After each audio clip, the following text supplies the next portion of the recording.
So we continue with trade. I think we can start.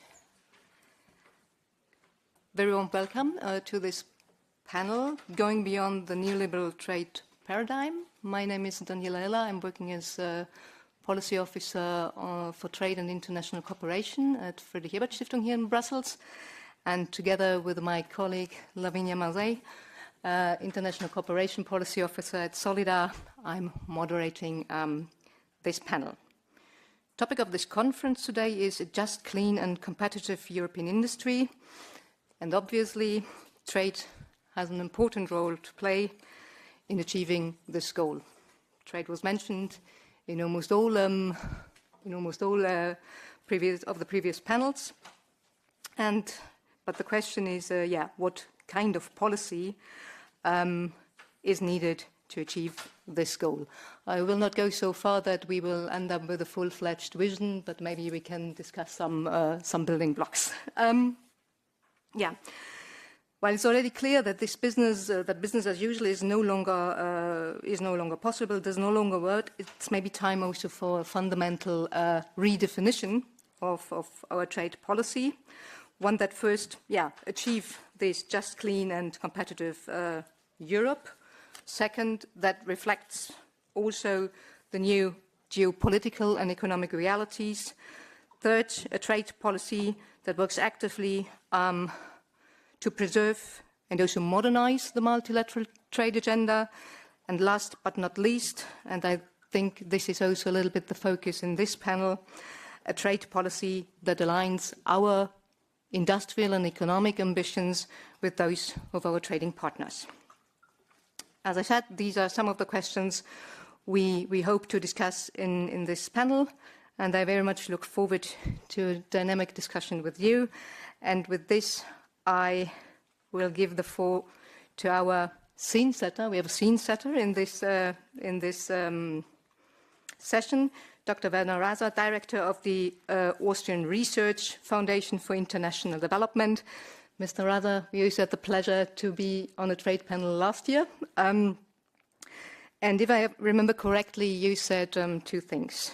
First, given the EU's lack of hard power, trade and also international cooperation have been a surrogate for a very long time. But looking a little bit at recent developments, I would say, trade is becoming more and more a victim of this lack of hard power. Do you agree?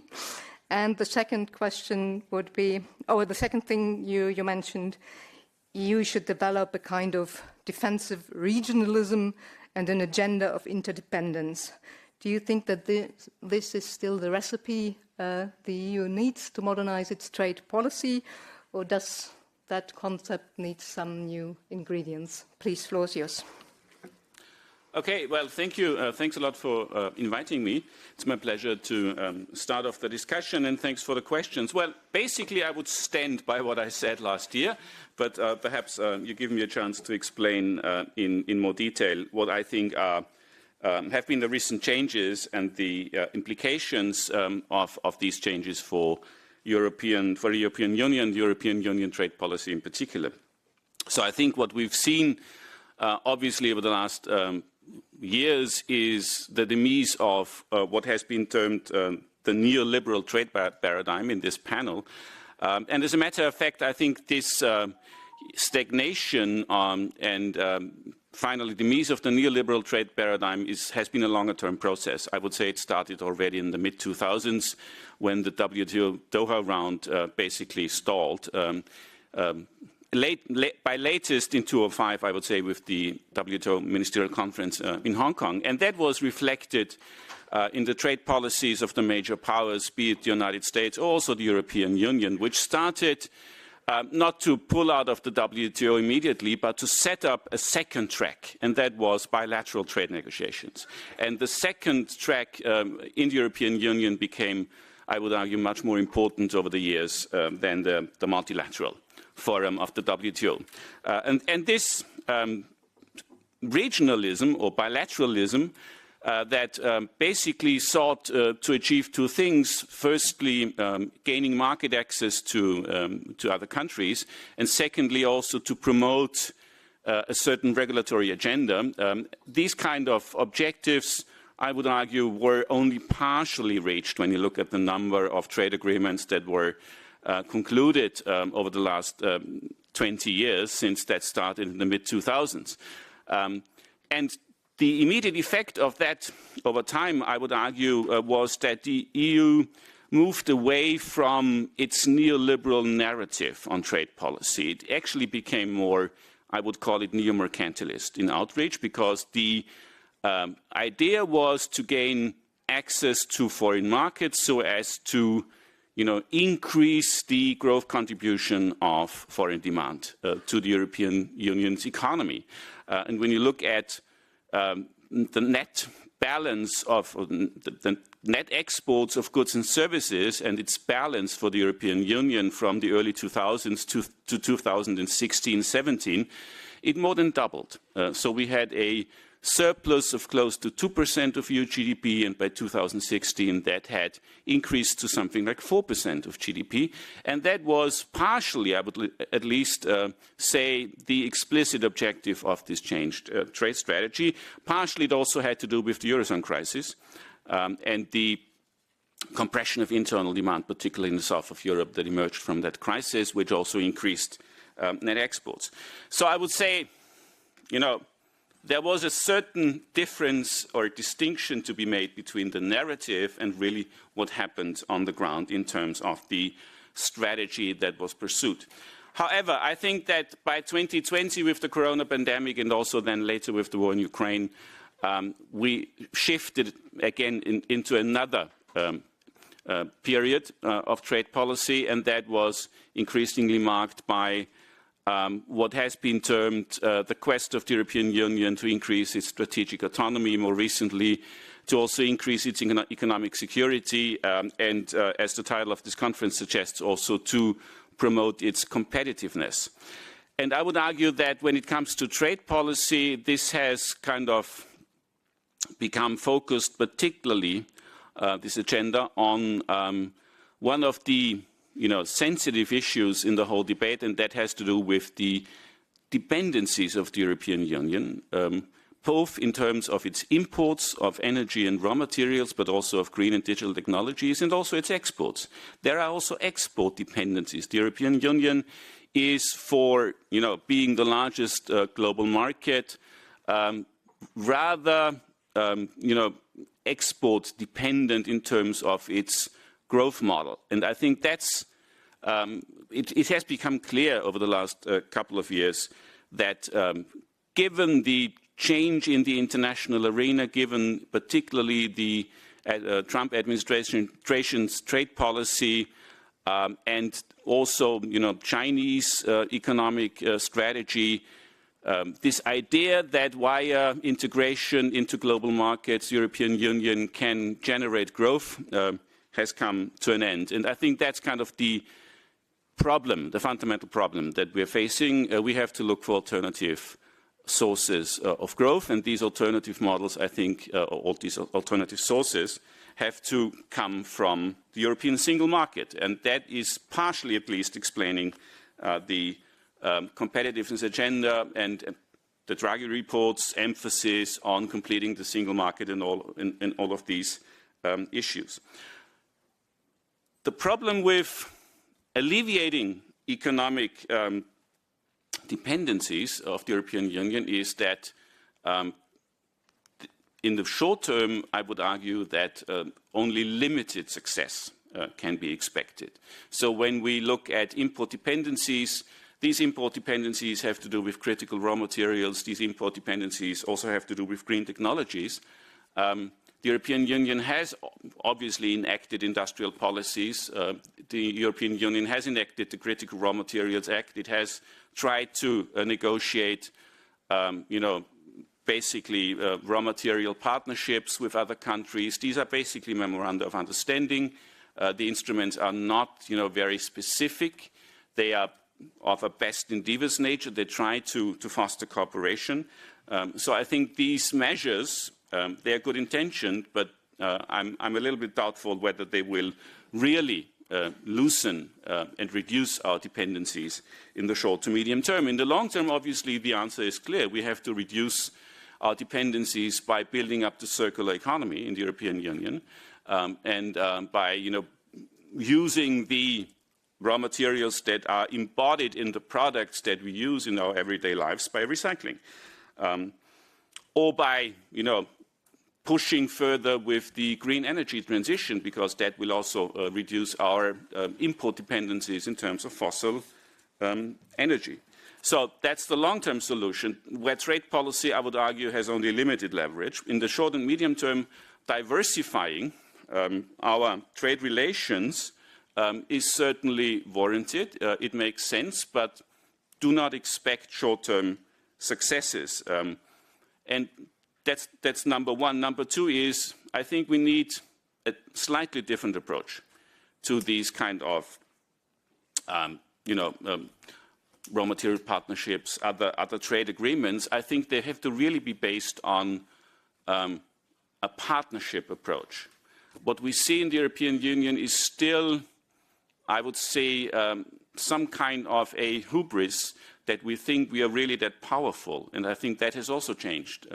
The Global South, the resource-rich countries in the Global South, they're not waiting for Europe to come.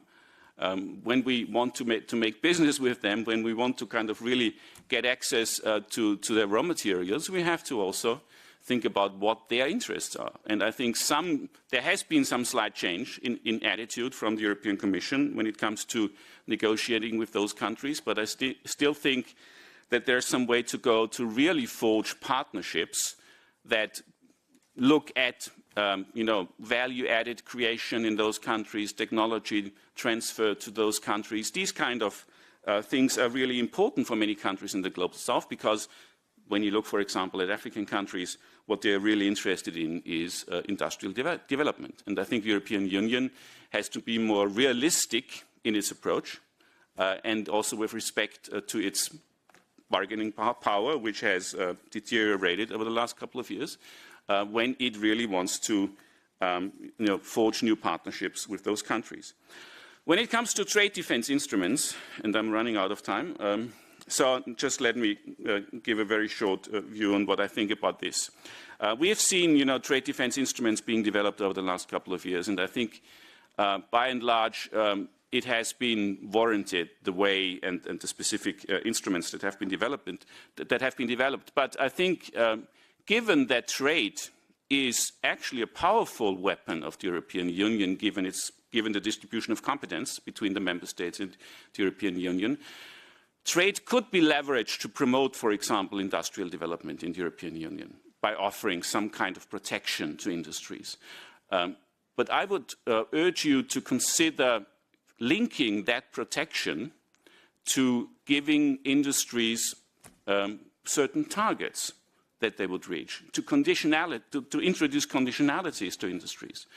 May they be performance standards, or may they be social conditionalities. I think there's a real danger that by introducing protection for European industries, you basically achieve little in terms of technological innovation of those industries. You just, basically increase their appetite for rent-seeking. So I think from a progressive point of view, the connection between trade and industrial policy should be increased, but it should also be conditional upon performance standards. Last point, the green agenda. Parallel to all the market access negotiations, the regulatory agenda, there has been also a green agenda that to some extent was reflected in the trade policy of the European Union with the sustainability chapters, the CBAM, and also other unilateral proposals over the last couple of years. I think that agenda needs to be upheld and deepened. The European Union is one of the largest, if you want, importers of imputed GHG emissions in its imports. So we are a net importer of GHG emissions, and I think that needs to be addressed by trade policy. And I think the current measures and policies that the European Union has introduced are not sufficient in that respect. I think we should be more courageous, but also more perhaps experimental in our approach. So there have been proposals on what has been called contingent trade agreements, where the level of tariff reduction is linked to sustainability criteria, or there have been also agreements that have specifically reduced tariffs for environmental goods and services, or have established other forms of cooperation between countries when it comes to achieving common sustainability perspectives. So I think that's something that is a responsibility of the European Union that should be stepped up in the future. So thanks a lot.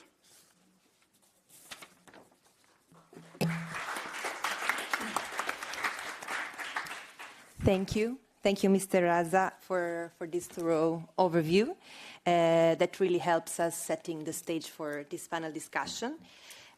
So, as we have just heard, the EU is facing complex economic and security dependencies, as you've said. And to overcome these challenges, it will require a combination of strategic realism, if I can define it like this, in terms of what you said, reducing dependencies and diversifying trade relations in the long term, building circular economy, but also some sort of like creative partnerships.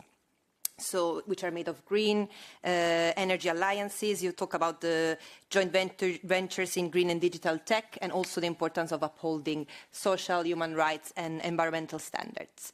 So, with this in mind, I'd like to turn to our panelists that have a wealth of expertise in these topics, and we're trying to solve a bit the dilemma of how the EU can rethink its trade policy while strengthening its international partnerships and at the same time pursuing a fairer and more sustainable approach. So I'd like to introduce our speakers today. I have here on my left Mr.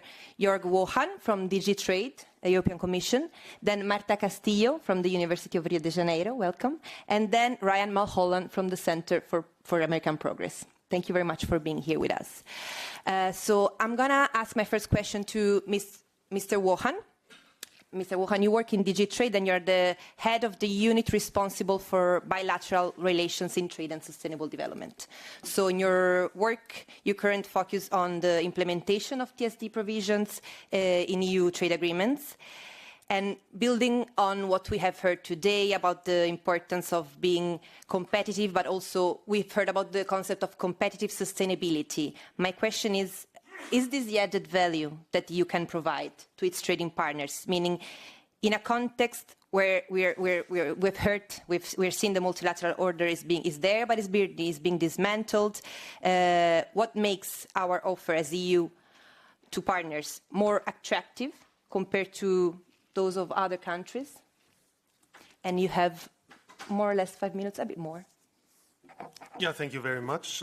What makes our offer more attractive? We are a reliable partner. We don't come up overnight with new tariff levels. We don't throw on our partners negative surprises.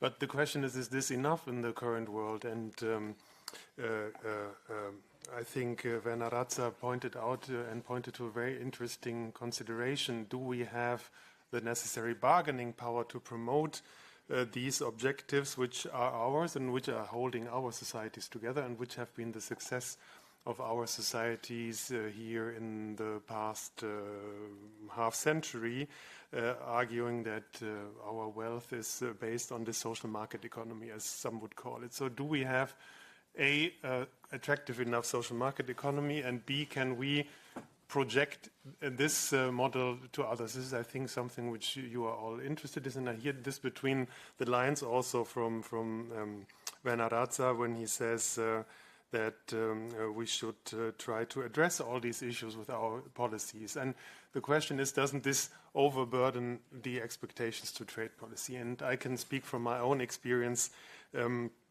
Lavinia said my team is in charge of implementing the trade agreements. We are also in charge of negotiating the trade and sustainability provisions. And I can assure you this is not always easy. Not all of our partners happily welcome our ideas about ILO labor standards, our ideas about multilateral environmental agreements, our ideas about women's rights even. And if I tell you our ideas are not our proper ideas, we're even only trying to replicate what is there in international agreements and giving it extra force and extra leverage through our trade agreements.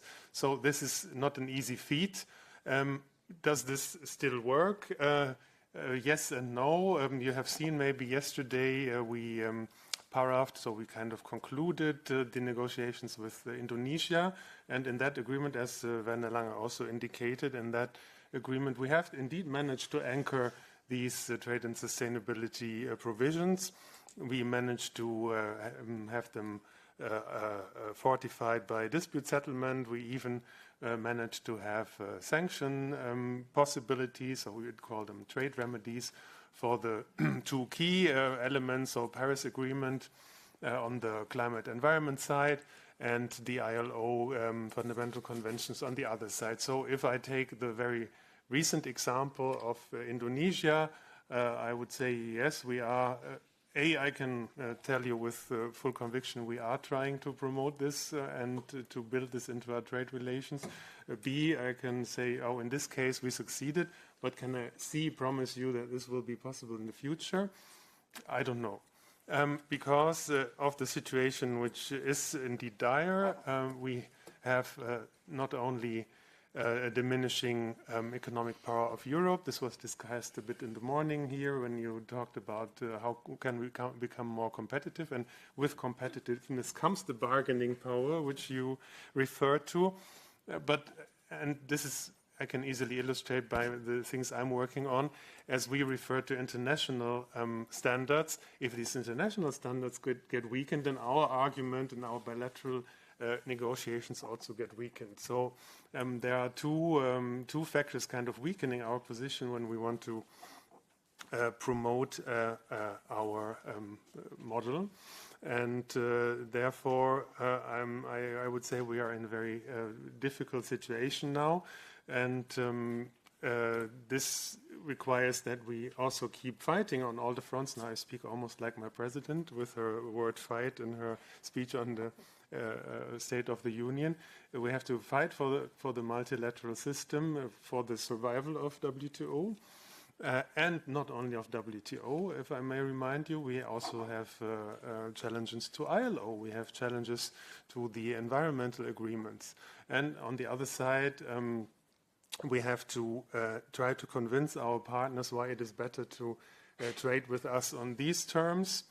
If they have other partners who do not really put any value on these terms, and this is a bit then coming back to your question, our partners have also alternatives. They can also trade with other countries who do not demand all these things. And now to maybe finalize, if we go to raw material extraction, of course it's important that we do this not like we did in the 1950s, where a European company comes, extracts, and runs away with the raw material. No, we have to accept, and also accept that it's in our interest that we add to the value chain in the country where the raw materials are.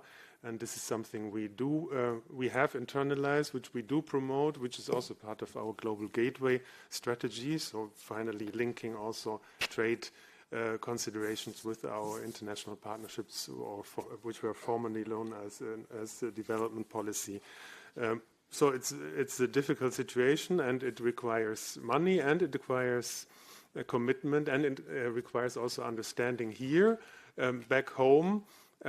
When it comes to the conclusion of these agreements, and I think the latest example is the Mercosur agreement, which is also controversial in progressive circles, I know, and I have then to wonder whether we are not sometimes trying to ask for a situation where the perfect is the enemy of the good, and this we also have to keep in mind when trying to negotiate this and to achieve equitable solutions. Thank you. Thank you very much. And your words about what partners expect from us and how we can convince them. I mean, the partners' vision gives me a nice way of introducing the next speaker. So I now turn to Marta Castilho. She's professor of economy at the University of Rio de Janeiro, and her research focuses on international trade and its implications for socio-economic development.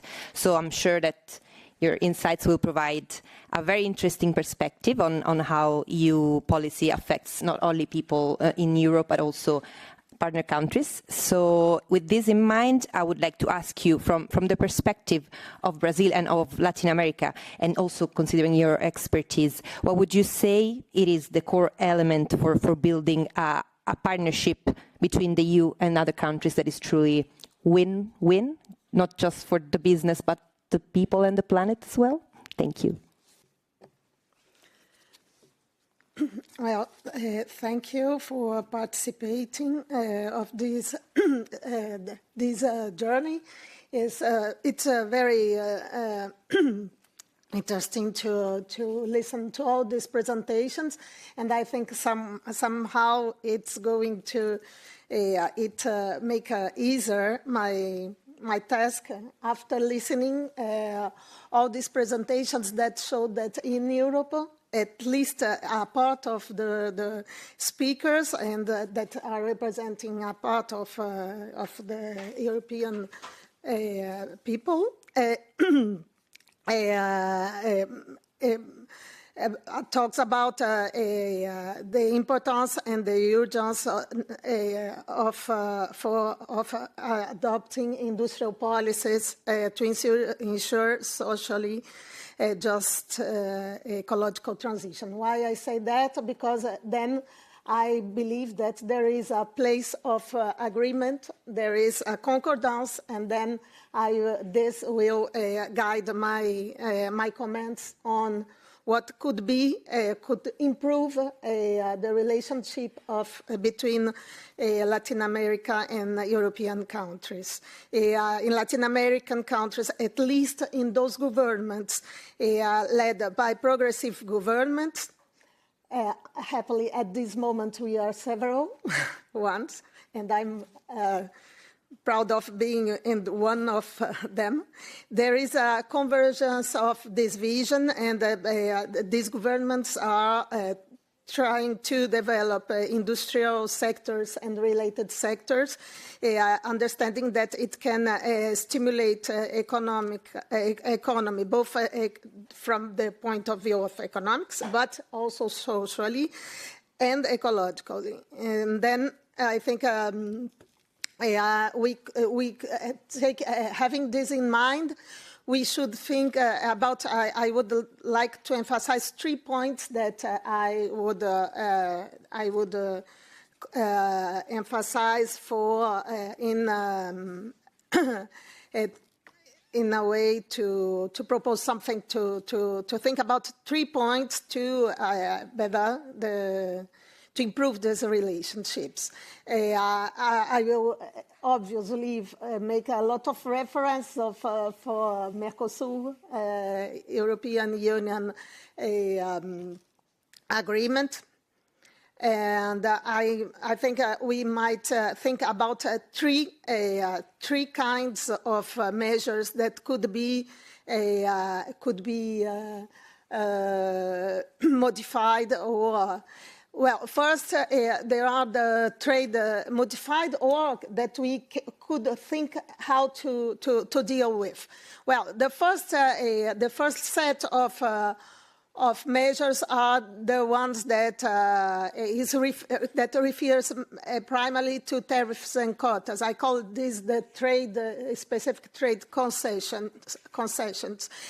These measures, they affect trade in a static manner, and usually in the agreements this is already established. For example, in Mercosur EU agreement, the tariff and related measures that were negotiated till 19 remains the same. Then this is a problem because of several reasons that I'm not going to mention here. There is a quite important asymmetry between concessions from both sides. Latin American countries, several of them, including Mercosur countries, have higher level of protections. And then concessions are much bigger and are bigger in industrial, particularly in industrial sector that in which European countries are much more competitive. Well, perhaps that the rebalancing mechanisms that were proposed by Mercosur and also by European Union for different reasons, for different sectors, can be used by both sides to try. It's a kind of a trade remedy, as you said. Well, the second set of measures are trade-related disciplines, but that have, I think, more implication on medium and long term. And here, and it's very related, very close to industrial policy. And here, I've heard several times about the use of public procurement. But for Latin American countries, intellectual property rights are also a crucial issue. And again, here, Brazilian and the other Latin American countries would like to have these measures, this kind of instruments to be used also in their industrial policy strategies. Then, for two reasons. Because these disciplines can both support or hinder industrialization, but also can help or not the development of regional or national value chains. Then I think this is very important to have a special attention. But the third set of measures are non-commercial disciplines. And this is, here I'm talking about cooperation and scientific and technology transfers. This should be the objective of the third pillar, no, not the third, the second pillar of the agreement. If we had a real partnership agreement, we don't have, or for instance, we don't have, we have only the trade agreement. And then I think we should, to go further in bilateral agreements, we should try to deepen this area of scientific cooperation and technological transfer. I think the two blocks would win from this. I thought about some interests from EU, like energy, critical minerals, and biodiversity. These are some examples that both regions have interests, and that from our perspective, it should have been introduced in the agreement only if there was a perspective of exchange and not of extraction. Then, for this, I think that scientific and technological cooperation is a way of doing that. Well, I think I'm going to stop here. I would like to talk about these 3 points, and we can discuss further. Thank you. Thank you so much, Ms. Castillo. And yeah, I see there are some concepts that keep coming back about the scientific and tech cooperation, the need for real partnership agreement. So it would be interesting then later on to keep discussing on this. But now for our next panelist, we remain on the other side of the Atlantic Ocean. And I'm happy to welcome Mr. Ryan Mullholand. He's Senior Fellow at the Center for American Progress, where he focuses on how to build resilient and sustainable supply chains. He has expertise in international economic policy, climate and trade, and he has experience as both a trade attorney and also a U.S. government official. So you have worked on these topics from multiple angles. And given this background, I would like to give you a bit of a more political question, not really technical. As a progressive, considering the current political landscape in the US, how are you navigating that? How are you working? How you keep to work to defend the rules-based multilateral trade regime? And also, what is your strategy to keep pushing forward for a more just and sustainable approach to trade? And finally, to try to end on a positive note, what kind of support you hope to see from progressive all around the world, since we're here with FEPS and FES. So the floor is yours. Thank you. Thanks for FEPS for inviting us here. How do I deal with the current situation? Therapy, actually, is how we generally deal with it. So I think it's important to know a couple things. One is that Trump is very good at breaking things. He's not so good at creating new things or building new things. And there is a sense that we have an opportunity to think more deeply about the future of the trade system that we all operate under today, maybe more than we have in a long time. And so as a progressive, as somebody who thinks that trade can be a force for good, it can be a force for promoting decarbonization, promoting higher standards, promoting more equitable relationships between countries and even within countries. I think there's an opportunity to think big in a way that we may not have done before. And so that sort of keeps us going. I think a few things to kind of mention off the top. I mean, one is, what should progressives do? I would say keep moving, right? Keep going forward. Keep pushing the envelope on what's possible in terms of industrial policy, in terms of climate policy. How do you align climate and trade policy and industrial policy in a more effective way for working people, for the climate? And keep those new systems open so that in the future, hopefully the U.S. can be a bigger part of that process. And I just want to throw a couple other things on the table because I know we want to get to the discussion. I think first and foremost, there was a conversation at the top about sort of modernizing some of the trade remedy or trade enforcement tools. I'm a huge proponent of this. In the U.S., for example, the major sort of trade protection, trade remedy tools that we have date from the 1960s and the 1970s. That is an era that didn't have the internet. It didn't have social media. It didn't have AI. It didn't have the knowledge that we have today about climate change. And so, how do you sort of deal with the challenges that we all face?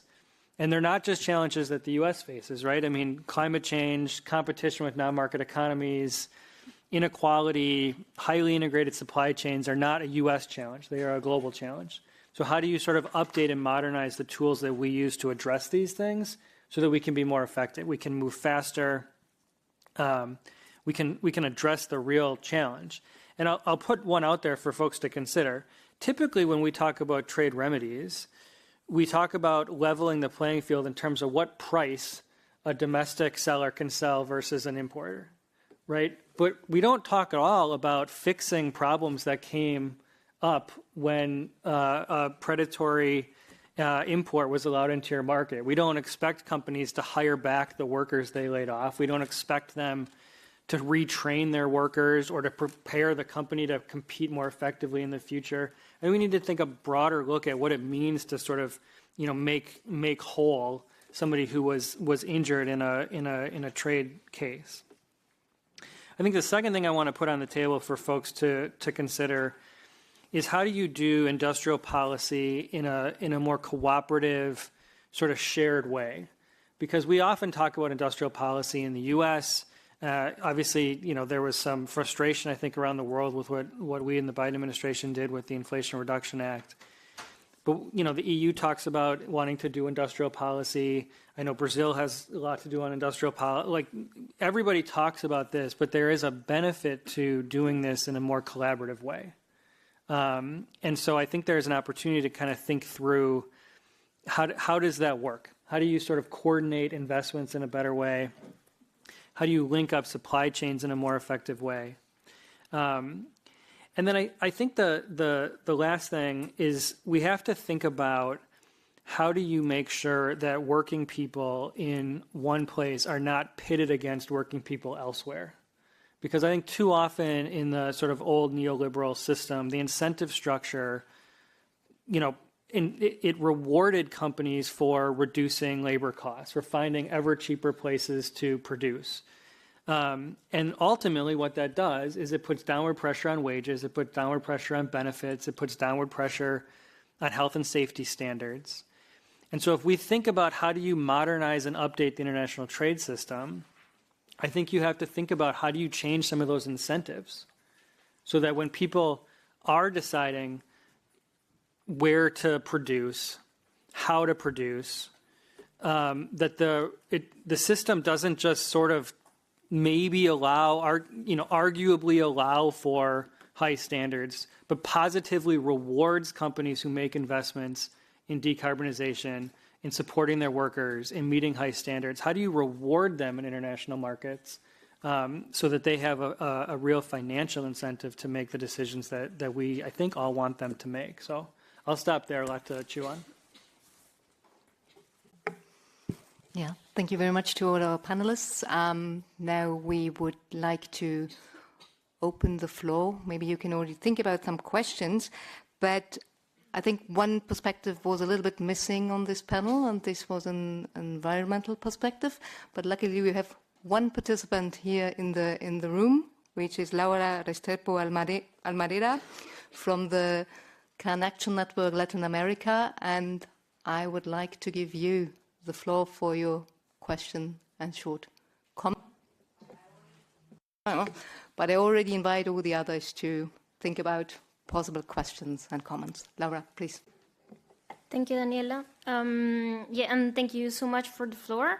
My name is Laura, as Daniela said. I am just going to bring a couple of ideas that we've been working on. And in Bonn this June, negotiations were delayed for almost 2 days because Global South countries insisted on addressing unilateral trade measures, like the EU CBAM, for example.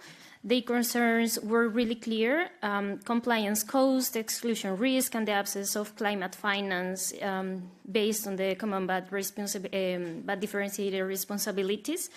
And yet developed countries, as the European Union, refused to even open this discussion, revealing the deep asymmetry in how climate and trade intersect. At the same time, the European Union granted special CBAM flexibilities for the US under a recent deal showing double standards from the European Union. Flexibility for major economies,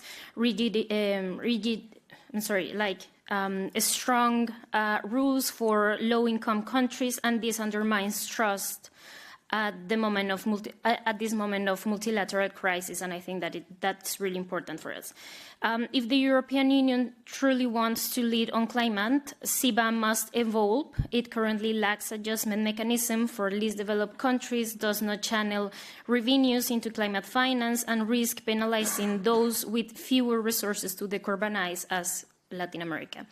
Coupling carbon pricing with finance, technology transfer, and diverse mitigation pathways, it's really essential for a just transition, and I think that the conversation must be on the center of the decarbonization. Beyond CBAM, trade deals like EU-Mercosur, for example, or agreements with ISDS clauses lock regions as Latin America into extractivism, fossil-dependent economies, and precisely when science tells us that we must phase out coal, oil, and gas to keep us 1.5 alive. And I think that we sometimes are losing this conversation into trade conversations.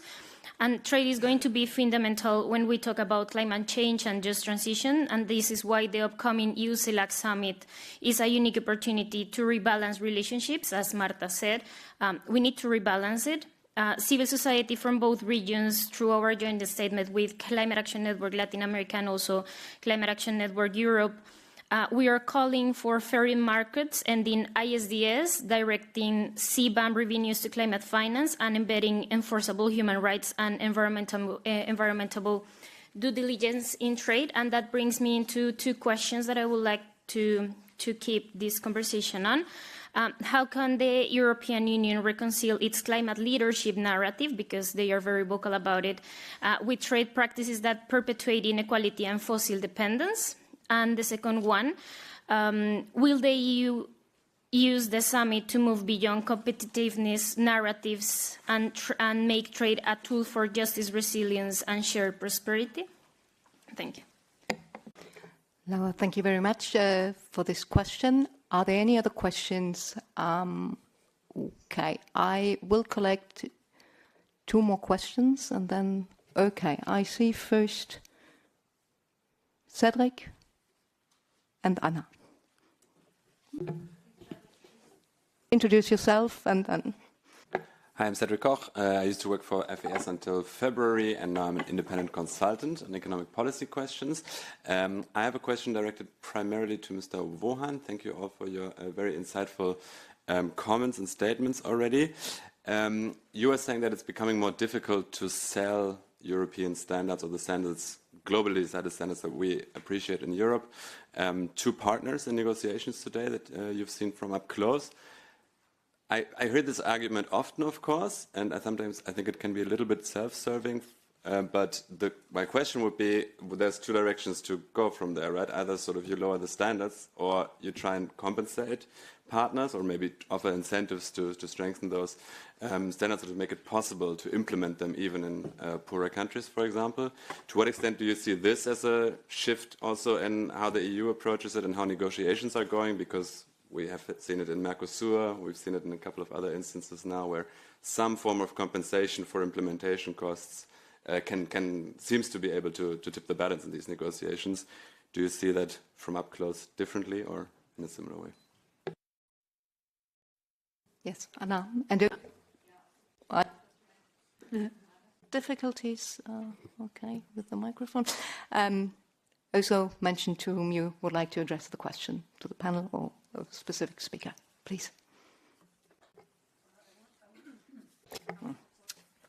I want to follow up on what Ryan already started, and I think the Khan colleague also mentioned.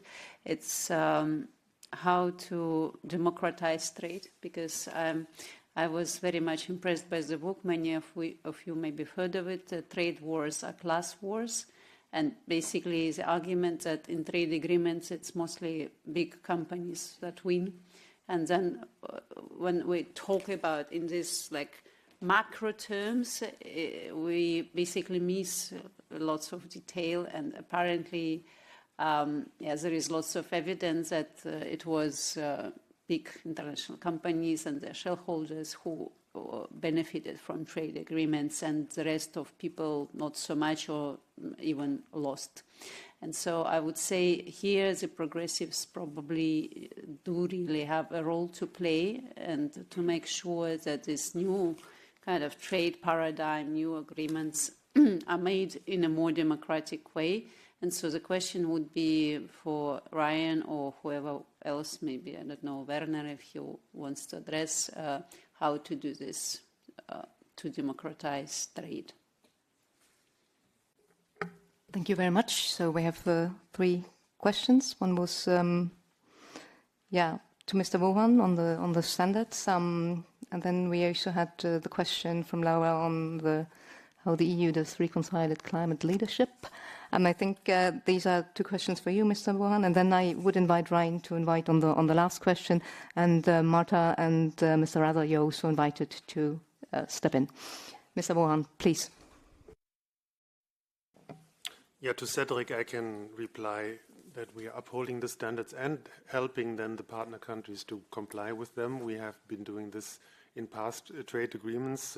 Take the Kenya example, but take the Mercosur as the most recent example, where we even spelled out a figure of 1.6 billion euros, which we would make available for helping the partners to be ready to implement, in particular, the TSD, also Trade and Sustainable Development provisions, because we understand, of course, there is an adaptation cost for the other side.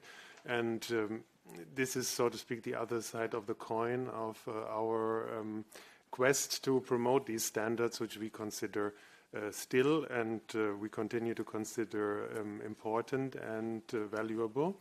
But it's true. If in your question is also essentially a contradiction to what Laura said.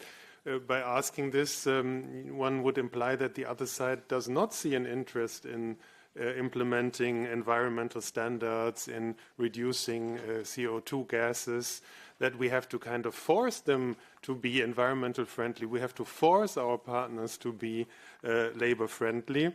And I think this, we shouldn't be seen to be doing this, but I think this perception is also a bit dangerous. And this is a bit in reply to what Laura said.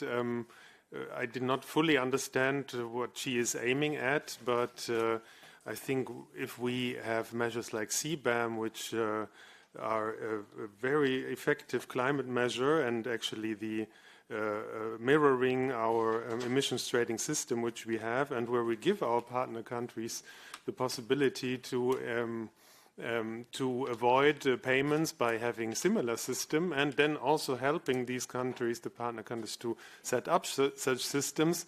I see rather this as an example where we are trying to promote together, and here's again a bit a reply to Cedric, where we are trying to promote together a common fight for climate protection. I don't see also where we would be promoting carbon-intensive economies or industries. I would think in the contrary, not necessarily through lists of environmental goods and services, but this as well. We also put something on this in the Mercosur agreement, but also more generally by emphasis on renewables. And again, here, at least in the countries who have a bit less wealth than us, also with concrete measures of international cooperation. So there I do not quite understand the accusations. Also, I think one example, I think you alluded to the CSDDD, so the due diligence. Of course, from the partner countries' perspective, this is extremely colonialist. We hear this even from partner countries. But why are we doing this? We are doing this to ensure that the value chains are respecting at least a certain minimum of environmental and social considerations. And I think on this CSDDD, it's the most obvious where the discussion is. No, when you hear representatives of partner countries and of the European Union, we end up in a dilemma here. No? And I cannot solve it. I can only negotiate what we have. And I have to then deal with what the partner countries want in compensation.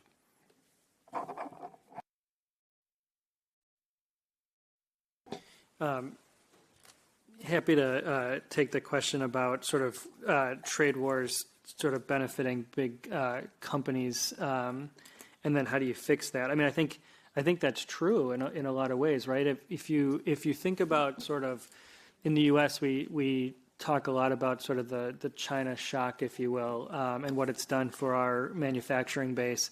We have lost a lot of manufacturing jobs over the last several decades.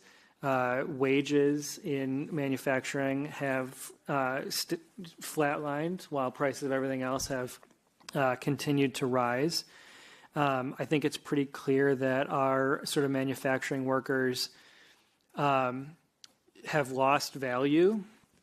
And then when you look at where some of those jobs have gone, whether it's Southeast Asia, whether it's China, whether it's Mexico, it's not like workers there are, driving SUVs and have 2-car garages and a boat, right? So it's not like they have taken the value one for one from U.S. manufacturing workers. That value has been captured by big multinational companies. And so, how do you sort of fix that situation? I think for one, you have to raise the bar on what it takes to get into the international trade game. That you have to be able to meet certain standards for how you treat your workers, how you protect the environment, how you protect the climate, in order to have access to international markets. And I think in some sectors that's easier than others, but I think it's a principle that we should kind of think about how you implement. And part of that may, and just to put an idea on the table, but part of that may be leaning less into tariffs on countries and where the product is shipped from, and instead focusing tariffs on how the product is made. That if it's made well, if it's made sustainably, if it's made by workers that are paid a fair wage, that you have better terms than the competitors that you're dealing with that don't do those things. Might be a better way to kind of think about how to do trade going forward. Right, thank you very much. I very much like the last idea. Marta, Mr. Raza, would you like to also come in? I saw, Marta, you took some notes, so... Well, I will come back to some points that concerns Latin American countries and particularly Mercosur in the agreement of European Union. I understand that there is, in what Laura has mentioned,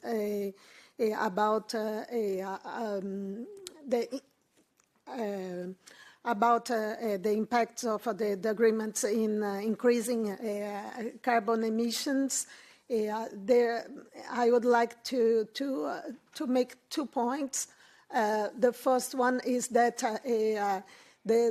the kind of the agreements we signed till here, they encourage a kind of specialization that is carbon intensive. I don't know if I hope you understand what I'm trying to say. And this is what I claimed that we would like to have. By one side, more a trade regime and extra non-trade measures that could stimulate these countries to go further in specializations that are not a node specialization, that could advance in production chains and stimulate more sophisticated activities that are less intensive in carbon and so on. Another thing that I would like to say is that sometimes country likes some restrictions that are put. For example, in the case of Brazil, we know, well, I think it's clear that the negotiations between 19 and 24, there was some advances, and the European Union pushed a lot to introduce more sustainability rules. And, well, I'm not talking... I'm not from the Brazilian government, then I feel free to say that it was a great thing to put some limits for our, for some very difficult classes of entrepreneurs in agriculture in particular. Then it's not, I think we are not asking to have some standards that are agreed and some restrictions. What I would like to see is that standards are built together. For example, EU CBAM, Brazil has a kind of a profile of steel production that's different from others because of its energy matrix. Could we have this recognition as this, is the system ready to absorb this kind of information? At my knowledge, no. And then I think we need to discuss this kind of thing in order to improve the outcomes. I think it's what I think it could be. This would be a positive thing together with other measures associated to technological and scientific cooperation. Okay, so thanks a lot for the comments and questions. I'd like to touch upon two issues. The first has to do with what Marta also said in terms of, kind of thinking about alternative ways in the discussion about how to revive the WTO and what that would entail, and secondly also on the issue of how could the European Union promote environmental issues via its trade policies more intensively. On the first issue, I think what Marta said is very important, and it's quite ironic in a way that now in the European Union we're discussing about the use of local content requirements or about using public procurement for certain policy objectives, because these kind of policies were explicitly disciplined under the WTO over the last 25 years, and it was also the European Union who urged other countries not to use these instruments. And I think that is nonetheless important to restart the discussion, because this was precisely a request by many countries in the Global South to show more flexibilities and to kind of give those countries the possibility to use their kind of policy space. Yeah?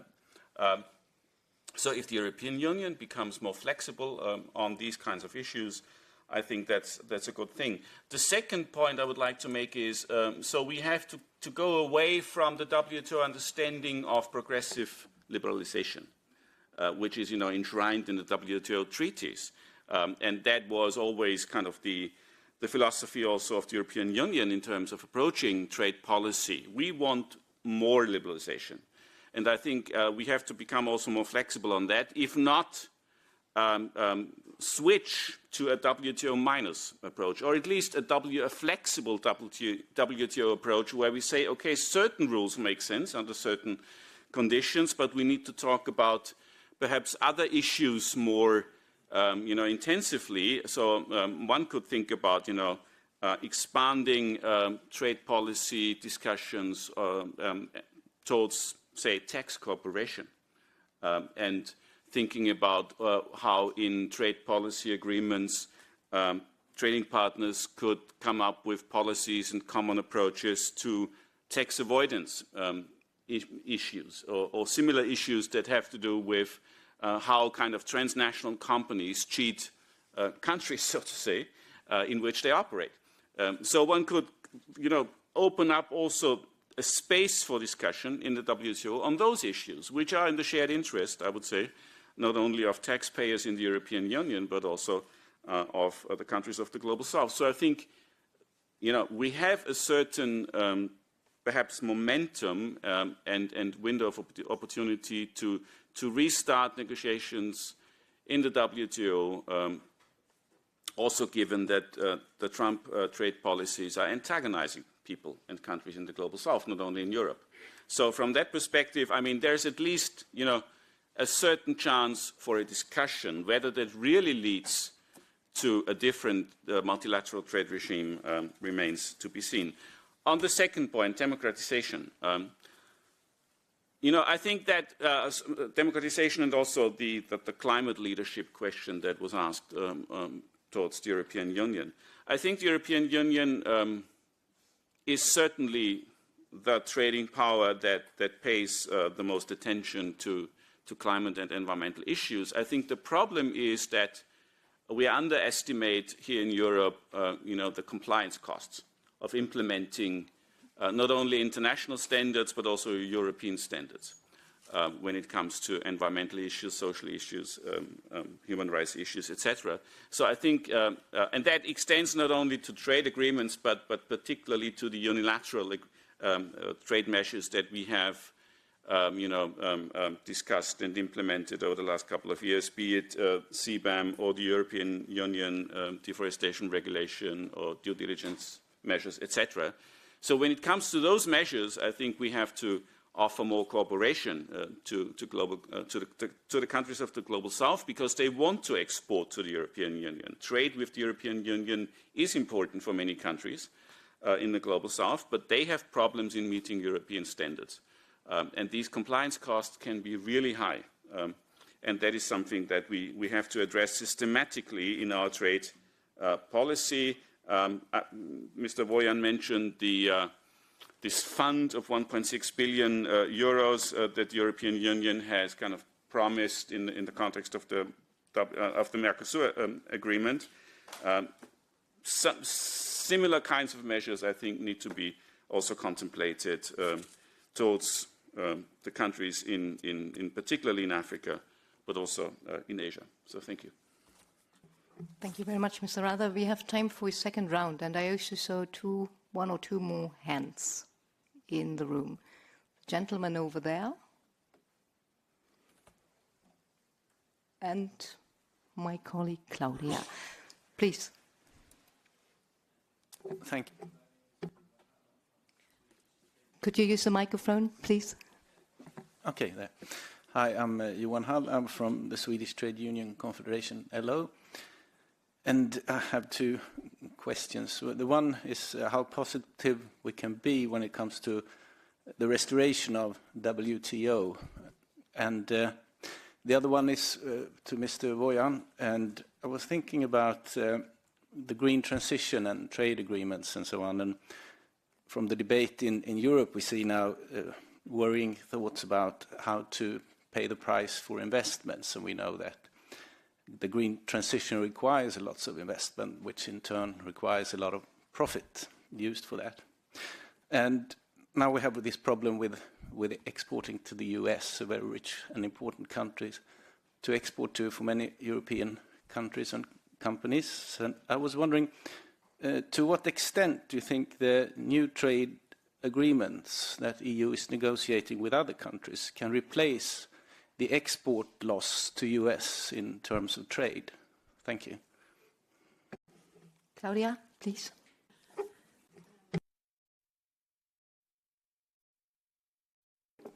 Okay. To Ryan, because about this last idea you expressed here, and to look then more into, or to focus stronger on how goods are made, labor conditions, for example, or like the emissions density, etc.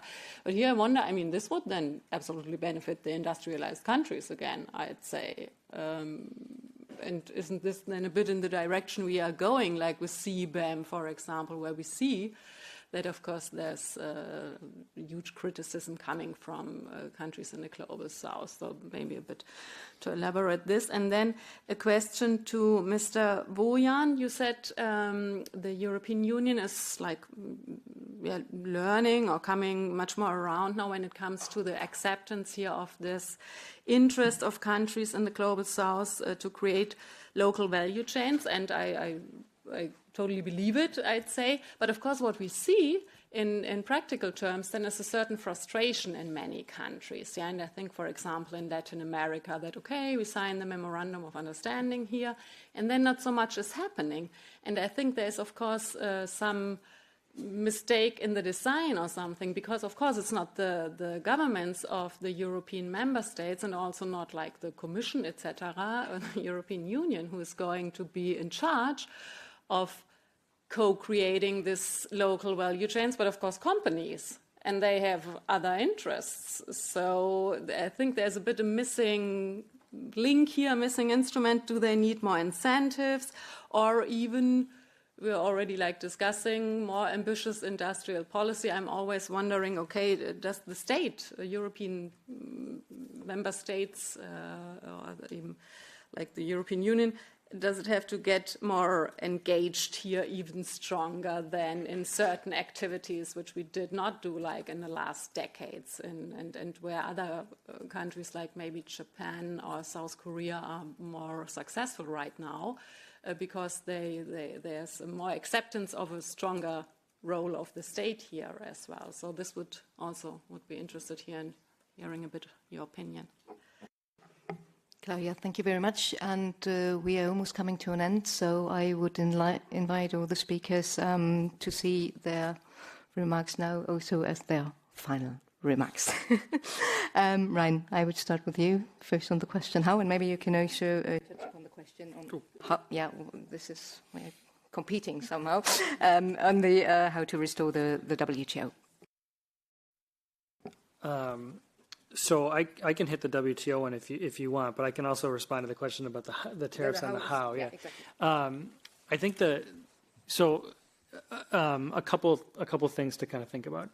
One is the advantage of being at a think tank is I can throw out ideas and not have to implement them. So there's lots of different ways you could do this. I'm not coming up here and saying this is the exact way to do it. I think in principle is where you start. And you start by the fact that if tariffs are on countries, then the lowest standard, lowest cost exporter tends to win over a exporter from that same market that meets higher standards, right? Because they probably have higher costs. And so how do you flip that around is sort of like the question you're trying to get at.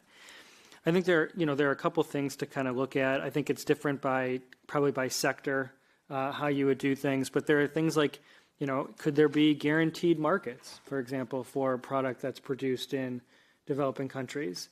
Could there be investment support? Could there be much more of a linkage between, say, climate finance and economic development, which hasn't quite existed previously to the extent it needs to, right? So there's different tools to put on the table there, but I would start with the principle of how do you reward companies that meet high standards?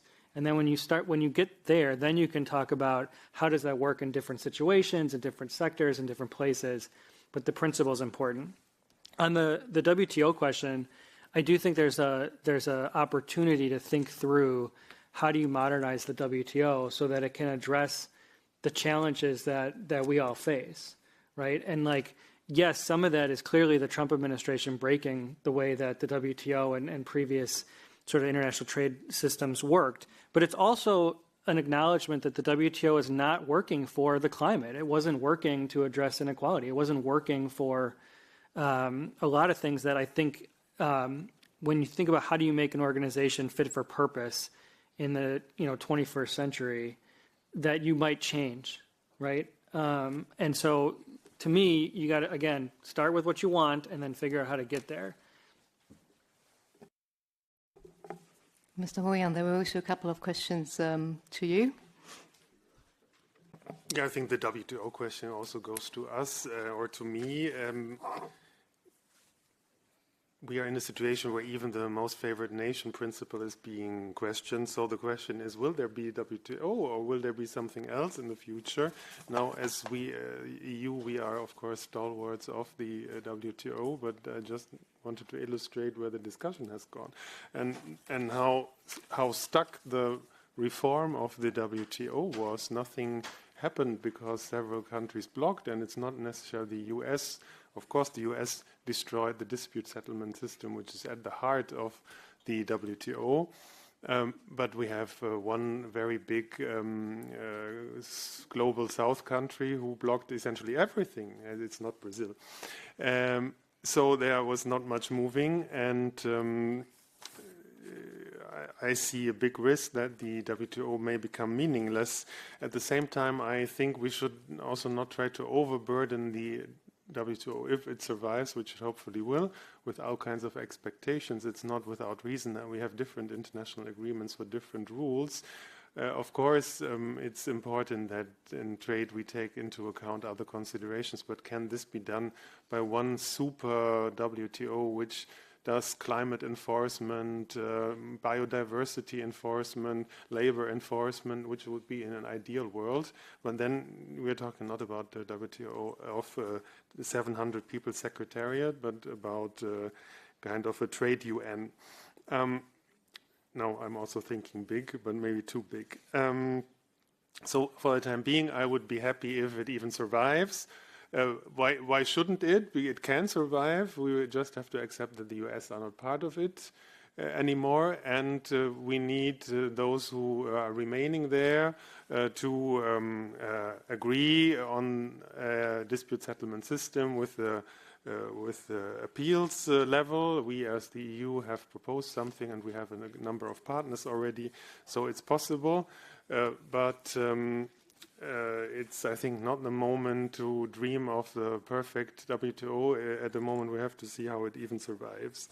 Then on how to incentivize companies, I think Ryan has made some good points. Our member states also do things like export investment guarantees, Hermes-Bürgschaft, and these things which make it possible for companies to undergo these risks, and the trade agreements can only provide a framework, but it's true we cannot oblige the companies to invest. We can only go around and collect figures, which you have seen now for the US joint statement, where we went around and collected figures. What are you going to invest? And then tell Mr. Trump, this is what we're going to invest. Which sometimes politics is also about just putting out a flag or a big signpost. This leads me then to the Swedish colleague's question. Can we compensate for the loss? So we have calculated that if we conclude the trade agreements which are now ready negotiated and which are still under negotiating, we can up to compensate for up to 2/3 of the lost market. So it's not everything, and the remaining third is, let me come back to the morning again, this is where Draghi comes in and all the potential in our single market, where also there are many resistances. I assume you have discussed this. There are such big barriers to services trade inside of the EU, and where do these resistances come from? No, have they disappeared? Will people go again, take to the streets and shout Bolkestein is devil, or whatever they scream? Now, rest in peace, he died this year. Yes, 2/3, that's what we're calculating, but for this we need to conclude these free trade agreements, which are in the pipeline. Yeah. Thank you very much. Marta, Werner, we have to close at 1:15. So your final remarks. Marta, you would like to start? And then okay, good. We do it the way around. Perhaps just one final comment. I think 5 years ago, let me start even before that, trade policy, as perhaps other policies, but trade policies in particular, has always been considered to be very technical in nature. It has been delegated to a very, expertise community of trade diplomats and civil servants. And it has been treated a little bit also in the institutional structure of European institutions as a thing apart, a silo in a way. And I think what has changed a little bit, at least 5 years ago, is that trade policy has become also institutionally a little bit more intertwined with other external portfolios and dossiers in the European Union. So the Trade Commissioner is now, part of the external service in a way. And I think this kind of interlinkage between trade policy and other fields like development cooperation policy or similar policies that also deal with international issues, that needs to be intensified. And that would make it possible to really come up with,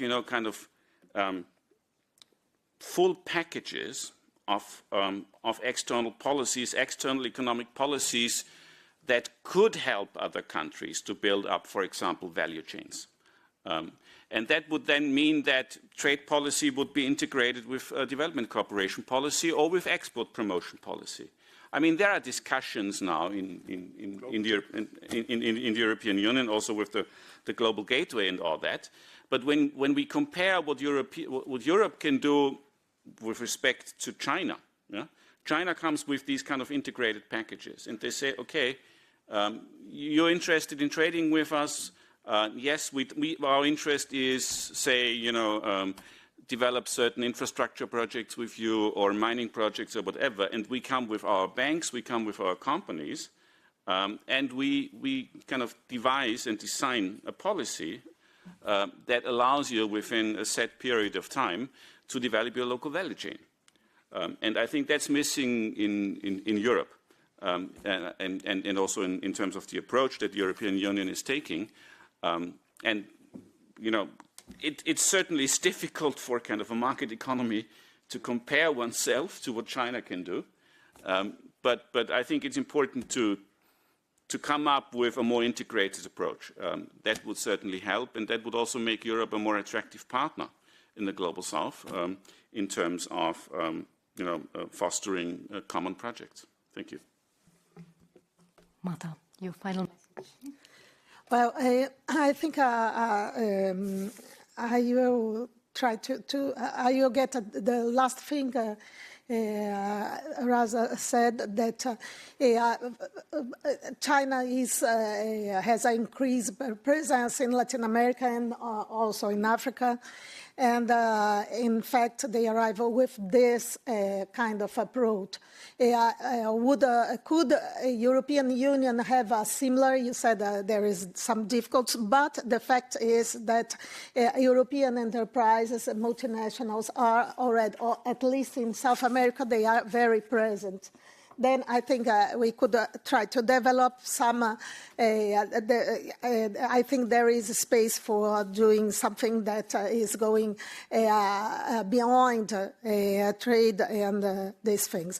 And I would like to finish saying that I think the improvement of agreements would arrive if it reflects of some strategies, measures, could reflect the coincidence of some objectives that I've heard several times today, that is to respect in both sides, Europe and developing countries, the importance of domestic market, the respect for international regional integration. This was one of the first motivations of the agreement between EU and Mercosur, and also the use of several industrial policy instruments to respect the use in both sides and not to have restrictions, as you also said. That's all. Thank you. Thank you so much. I'm not going to try to summarize what we have discussed today because it was a lot. We have seen how the EU should rethink its trade approach. We talked about reform and modernization of the WTO, about democratizing trade and what's the role of progressive and what our partners would like to see from us. So there will be a report out of this event with all the main ideas.